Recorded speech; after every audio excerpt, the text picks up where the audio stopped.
Bienvenidos a la clase número 8 del estudio de esta carta tan interesante que es la carta a los Hebreos.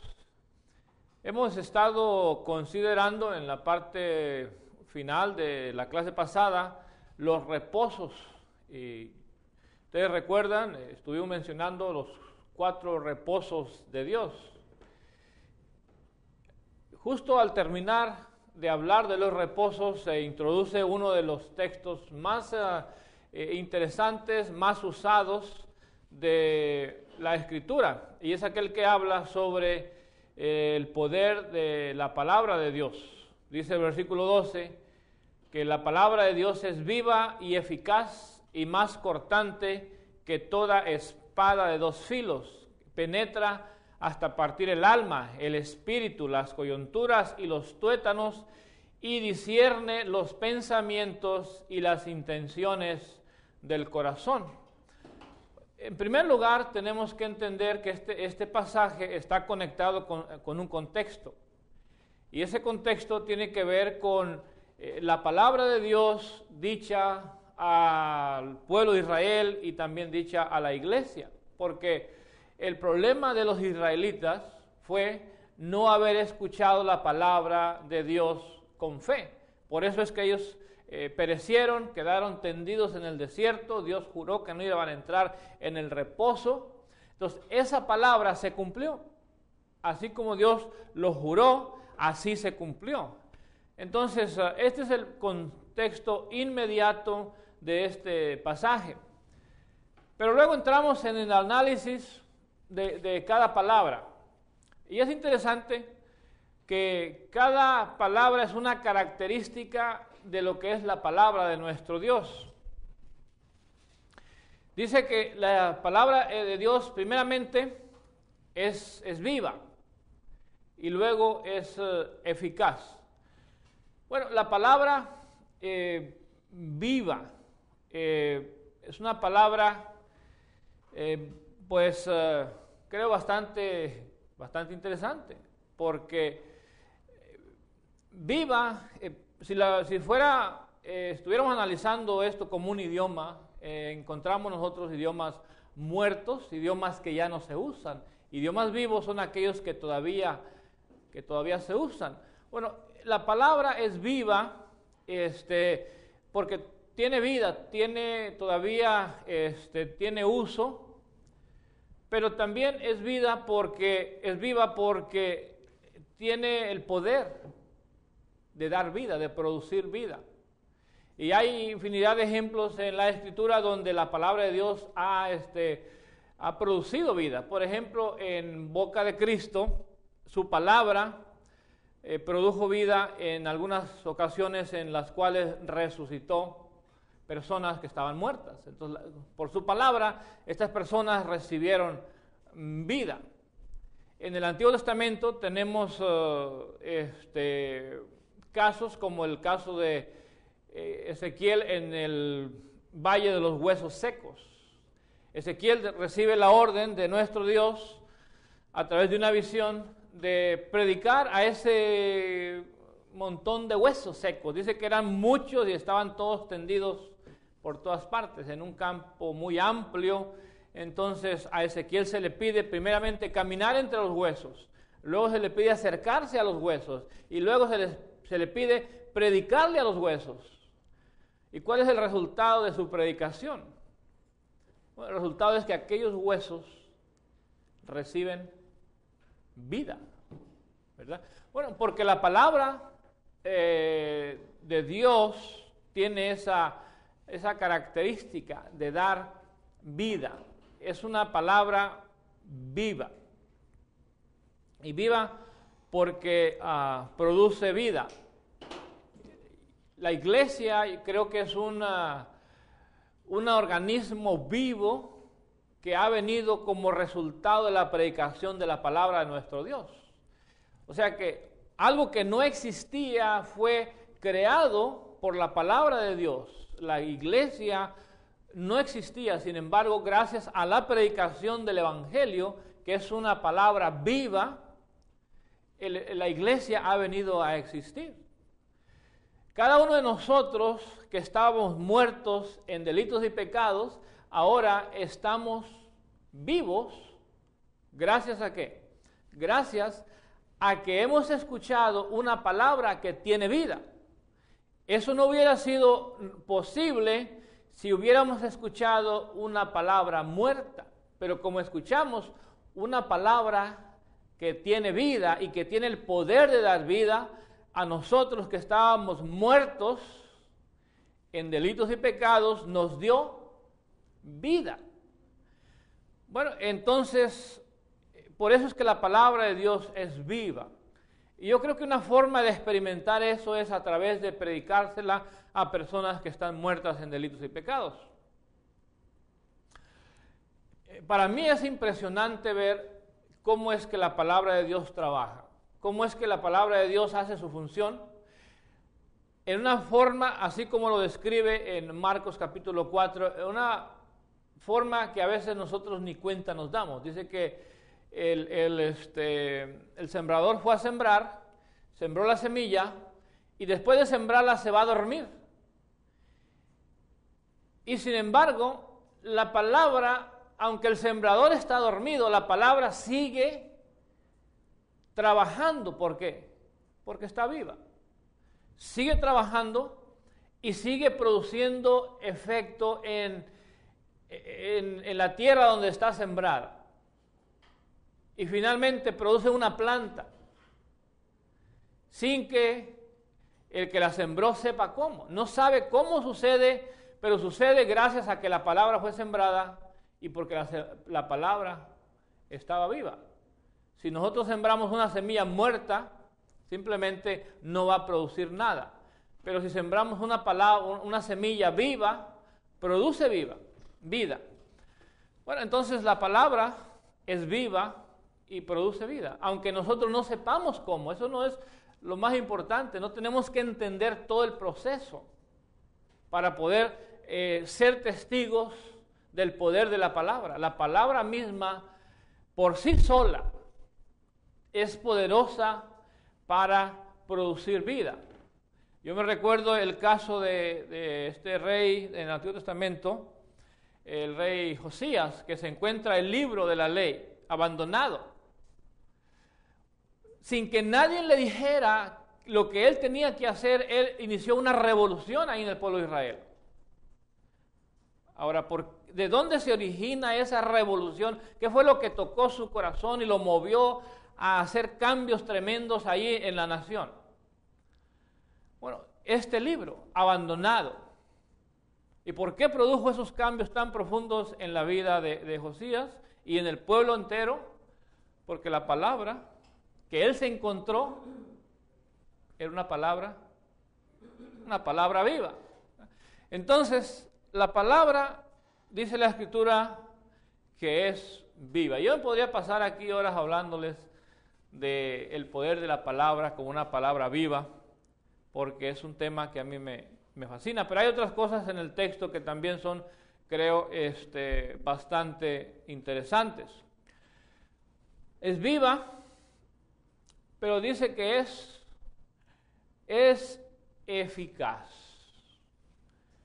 Bueno, es eficaz porque produce resultados. La eficacia es el efecto de producir resultados esperados, ¿verdad?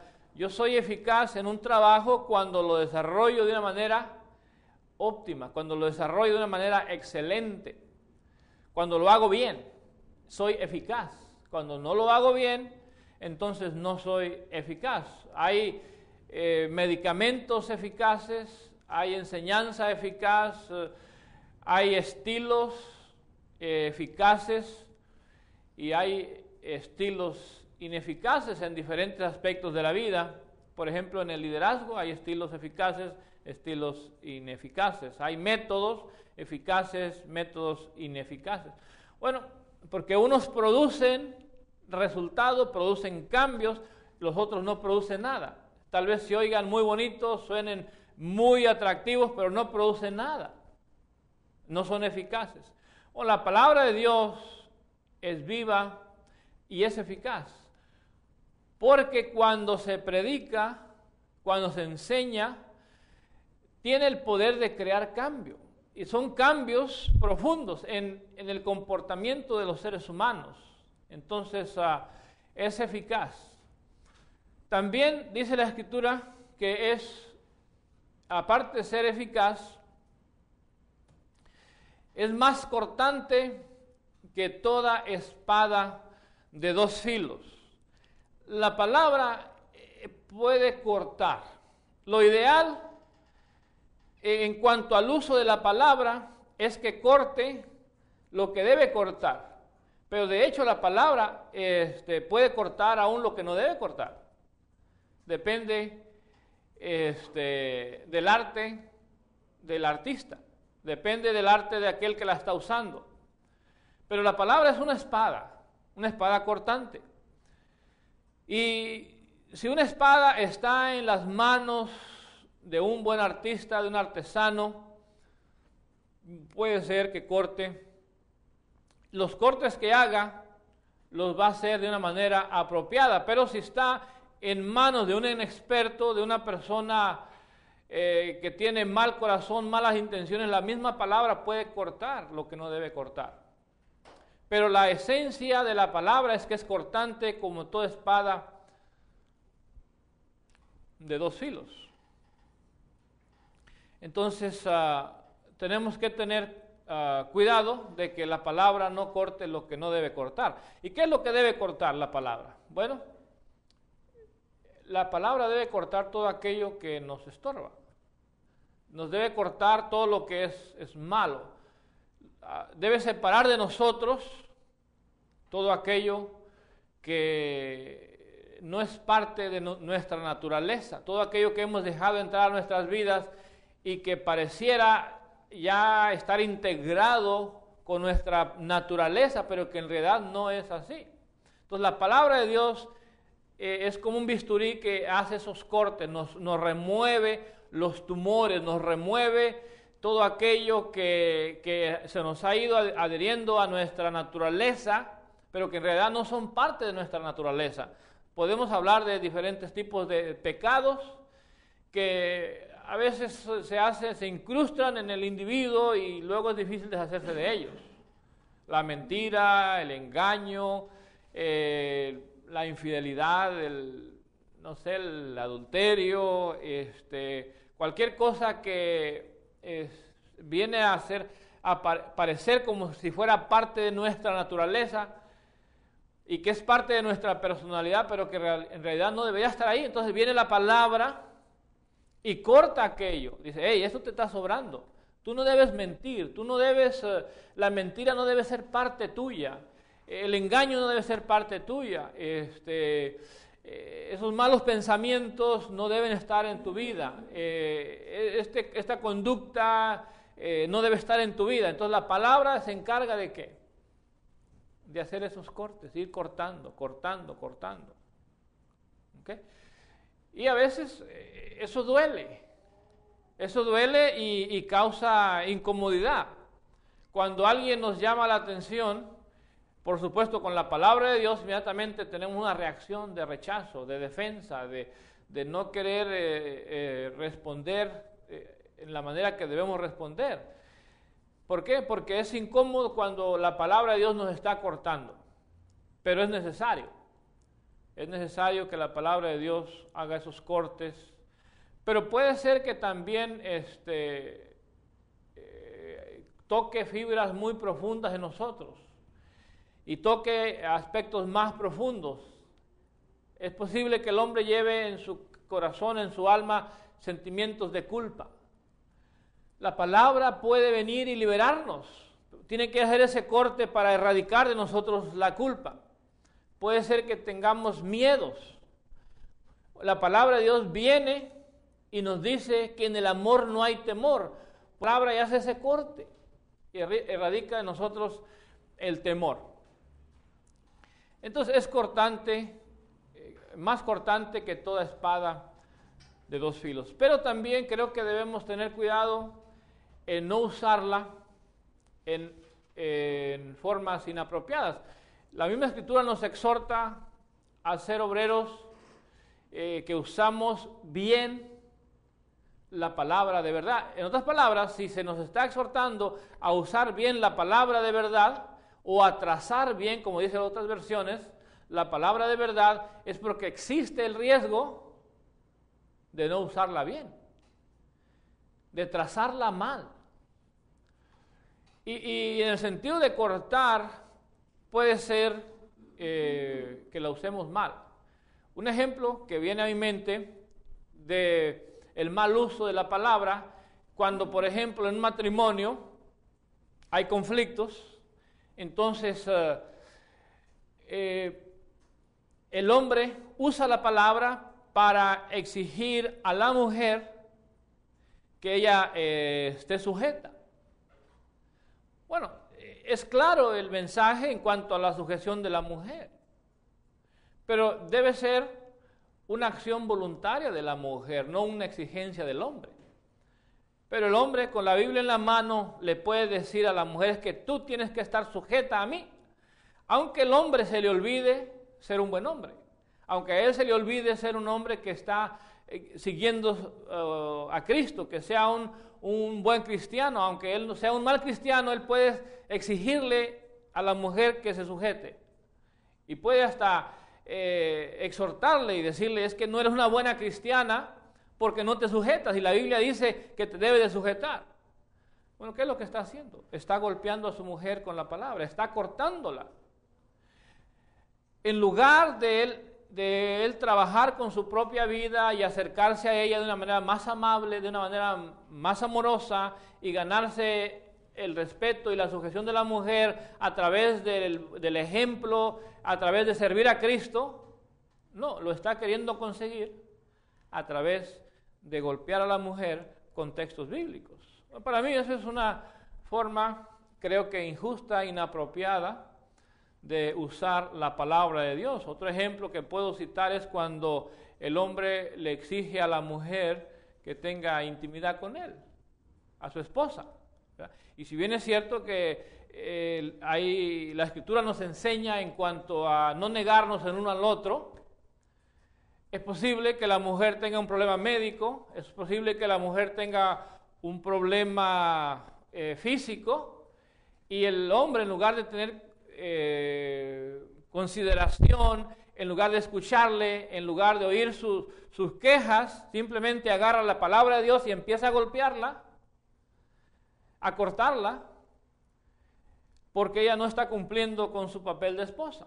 En lugar de tener un espíritu, como dice la Escritura, un espíritu de amor, en lugar de amarla, la está golpeando con la palabra de Dios. Lo mismo sucede en la iglesia. Los predicadores, hay predicadores que tienen la tendencia a golpear a sus miembros.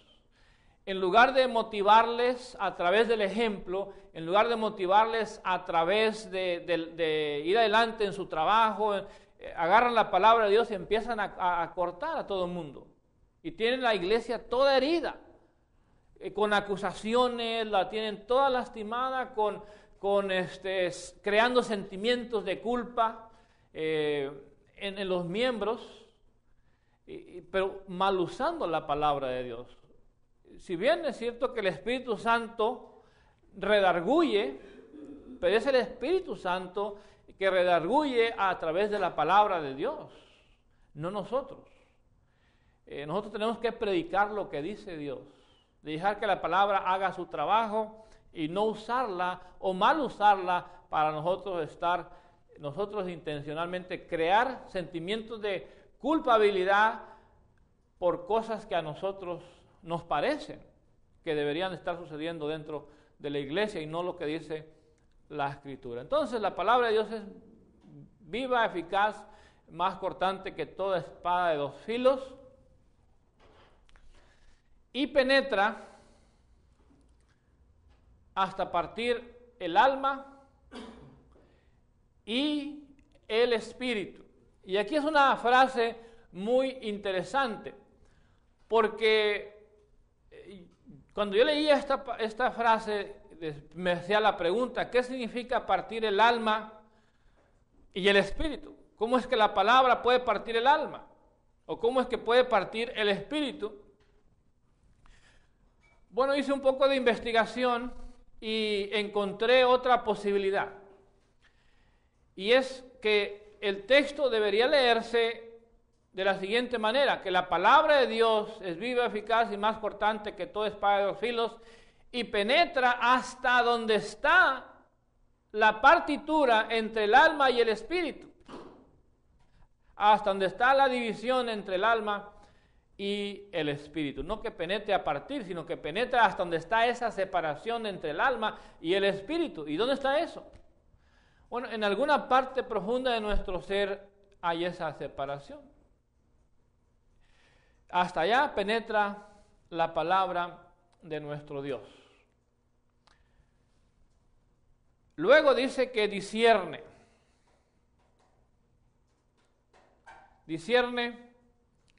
los pensamientos. Y es una palabra, discernir, una palabra asociada con otra palabra que es, en nuestro español, es cernir. Y el trabajo de cernir es un trabajo de separar. Entonces, aquí en ese sentido, la palabra de Dios separa los pensamientos.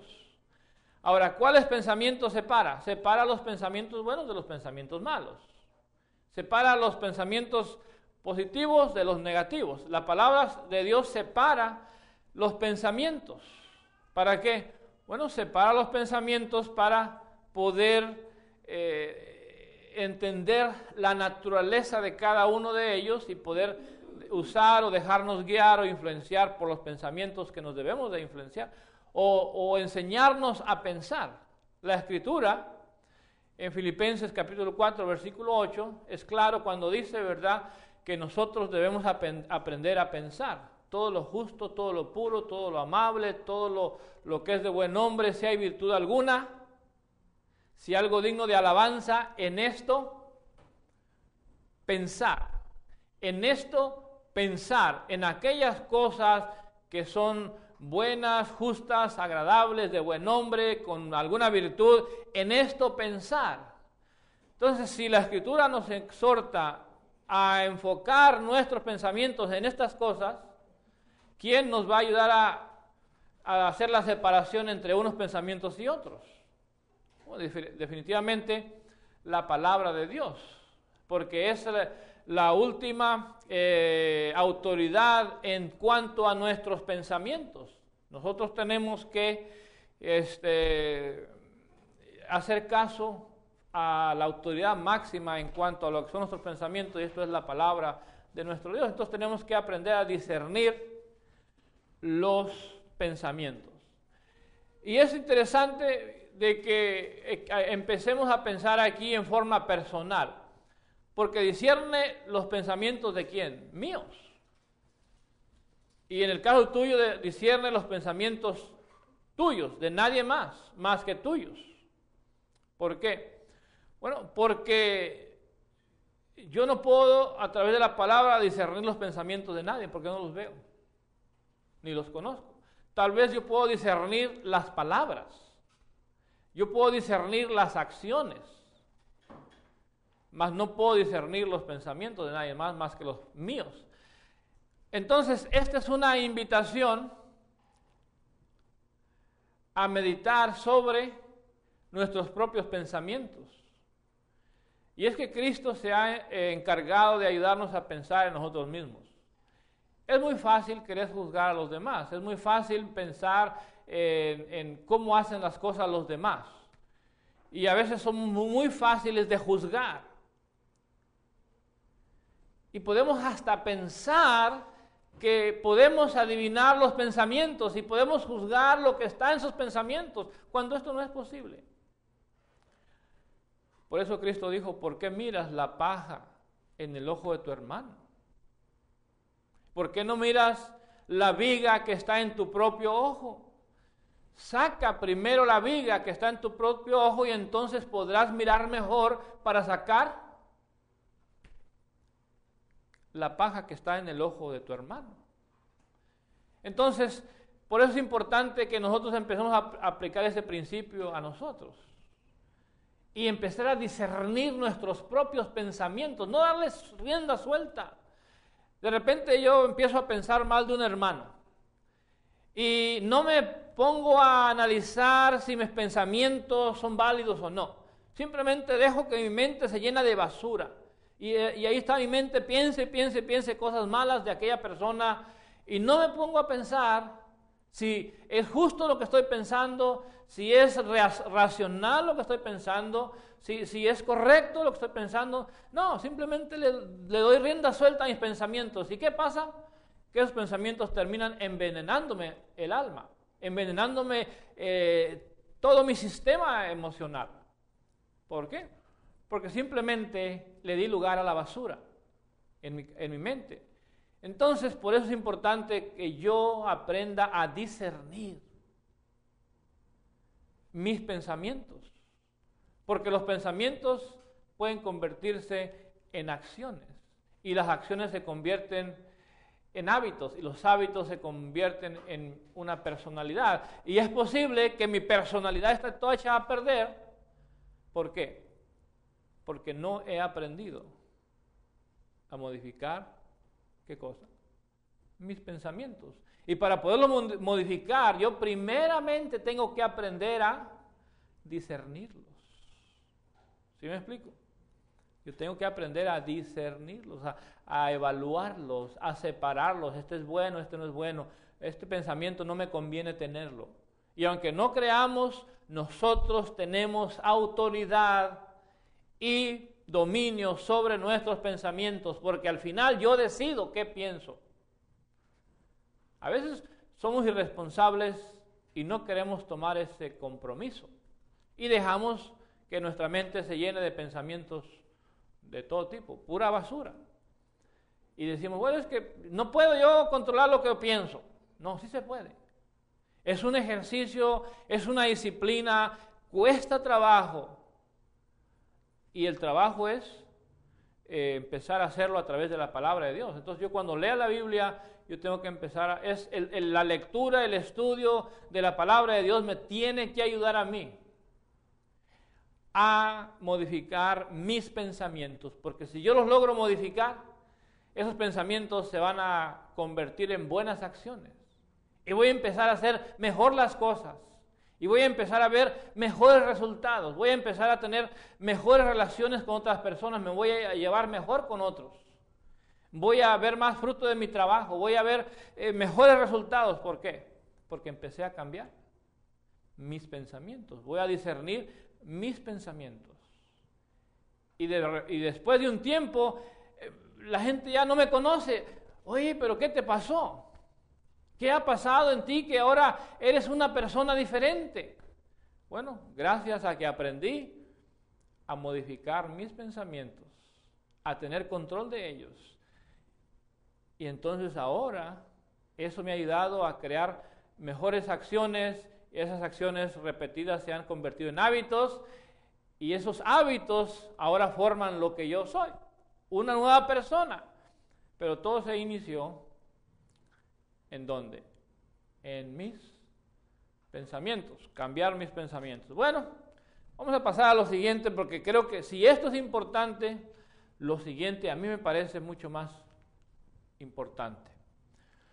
Porque no solamente discierne los pensamientos, discierne las intenciones del corazón. Y si discernir los pensamientos es importante, yo considero más importante discernir las intenciones. Porque estamos hablando de cosas profundas. Estamos hablando de las motivaciones internas que nos llevan a hacer las cosas. Y hay que recordar que no todo lo que se hace con buenas intenciones. En el libro en la carta a los Filipenses, Pablo menciona algunas cosas que no son muy saludables, aunque son buenas, tienen una mala intención. Él dice que tengamos cuidado y no vayamos a hacer cosas por contienda o por vanagloria. Se pueden hacer cosas por contienda, con la intención de contender, con la intención de vanagloriarse. Entonces, ahí hay dos cosas que son hechas, o una cosa hecha con diferente intención. Puede ser que sea por contienda o puede ser que sea por vanagloria. Y en ambos casos no es aprobado por nuestro Dios. Entonces es importante discernir las intenciones. Y tenemos que seguir con la misma regla del aspecto anterior, de los pensamientos. Se trata de discernir los pensamientos propios. Porque a veces nosotros queremos discernir las intenciones de los demás. Oh, yo sé por qué hiciste eso. No, no sabes. Te imaginas, pero no sabes. ¿Por qué? Porque la intención es algo muy profundo, que está en el corazón del individuo. Y que en realidad podemos equivocarnos. Alguien puede hacer una acción con una intención de contienda y va a encontrar quienes le aplaudan, pero también va a encontrar quienes se ofendan. ¿Quién sabe realmente la intención de las cosas? Bueno, nuestro Dios. Pero también nosotros tenemos que trabajar en nosotros mismos para descubrir las intenciones. Porque si no estamos atentos, si no sabemos leer la intención de nuestras acciones, tampoco los vamos a poder modificar. Y nuestro Dios quiere, y para eso nos dejó la Escritura, para que nosotros podamos analizar las intenciones. Ahora, pero ¿quién lo hace realmente? ¿Quién lo hace? Bueno, solamente la gente que quiere crecer. Solamente la gente que quiere mejorar. Aquellos que están en una lucha continua por ser mejores personas, mejores seres humanos, mejores miembros de la iglesia, mejores líderes, mejores predicadores, mejores esposas, mejores esposos. Solamente ellos van a buscar en sus acciones la intención detrás de todo eso. Y solamente ellos van a poder hacer la diferencia y cambiar las intenciones y buscar siempre una buena acción detrás, o que tenga detrás una buena intención. Entonces podemos nosotros equivocarnos si no escudriñamos lo que hay atrás de cada acción. Entonces la palabra es viva, eficaz, es cortante, penetra, discierne pensamientos, pero también discierne intenciones. Y más adelante dice, y no hay cosa creada que no sea manifiesta. No hay cosa creada que no sea manifiesta en su presencia. No hay cosa creada. Todo lo creado está manifiesto, o sea, todas las cosas están puestas en evidencia por la palabra de Dios. Y es que a veces pensamos, oh, la palabra de Dios no va a llegar a esta área de la vida. No, sí, hasta allá va a llegar. Pero es que la palabra de Dios no va a hablarme de cómo ser un buen ingeniero. Sí, la Escritura te va a hablar de cómo ser un buen ingeniero. Y es que la Escritura no me va a hablar sobre qué debo comer. No, también te dice que cuides el templo, que es el templo del Espíritu Santo. Y es que la Escritura no me va a decir a mí qué es lo que cómo debo tratar a mi patrón o cómo debo tratar a mis trabajadores. No, sí, también te dice cómo debes tratar a tus trabajadores y cómo debes tratar a tu patrón. No hay cosa creada que no sea manifiesta ante la palabra de Dios. No hay cosa creada que no sea manifiesta en su presencia. Dice, antes bien, todas las cosas están desnudas y abiertas a los ojos de aquel a quien tenemos que dar cuenta. Por eso es que la palabra de Dios es tan poderosa, porque viene de aquel que conoce todas las cosas. ¿Qué problema le podemos presentar a Dios que Él no lo conozca? ¿Qué situación de esta vida le podemos presentar a Dios y decir, no, yo no lo entiendo? Esto es demasiado complicado para mí. Ni siquiera aquellas cosas que son puramente de naturaleza humana, como de las que va a hablar aquí cuando hablemos del sacerdocio. Quizás antes de que viniera Cristo le podríamos haber dicho a Dios, pero Señor, es que tú nunca has sido hombre y tú no entiendes lo que es ser tentado. Pero ahora, eso ya no lo podemos decir. ¿Por qué? Porque Él entiende lo que es la tentación, porque Cristo fue tentado en todo. Señor, pero es que tú no entiendes el sentimiento de temor, porque tú no tienes miedo a nadie. Bueno, Cristo tuvo temor a la cruz, de tal manera que Él dijo, Señor, si es posible que pase de mí esta copa, así sea. Entonces, ¿qué cosa le podemos decir a Dios? Señor, es que tú no entiendes lo que es sufrir en la carne, un golpe. Bueno, Él no, pero en Cristo Jesús Él entiende lo que es sufrir un golpe, un rechazo en la carne. Él entiende que le griten cosas en la cara, que se burlen de Él. Dios lo entiende. ¿Por qué? Porque en Cristo Jesús Dios entiende estas cosas. Entonces, ¿qué problema le podemos presentar a Dios? No hay ningún problema que le podamos presentar a Dios y Él diga, no lo entiendo. Por el contrario, todo está desnudo ante su presencia. Bueno, eso nos debe dar consuelo, ¿verdad? Porque podemos llegar a Él, como lo vamos a ver más adelante, con cualquier circunstancia, con cualquier problema que le presentemos a Él, Él va a entenderlo, y lo va a entender a la perfección. Por eso es importante entender esto, ¿verdad? Entonces, no hay nada. Y si ante Él no hay nada, todo está desnudo, eso lo ha reflejado Él en su palabra. Él nos ha dado en su palabra todo aquello que nosotros necesitamos. Como dijo el apóstol Pedro, todas las cosas que pertenecen a la vida y a la piedad nos han sido dadas por su divino poder. O sea, todo lo que necesitamos para vivir y todo lo que necesitamos para llevar una vida piadosa, Dios nos lo ha dado. Él lo entiende todo. Ante Él todo está desnudo.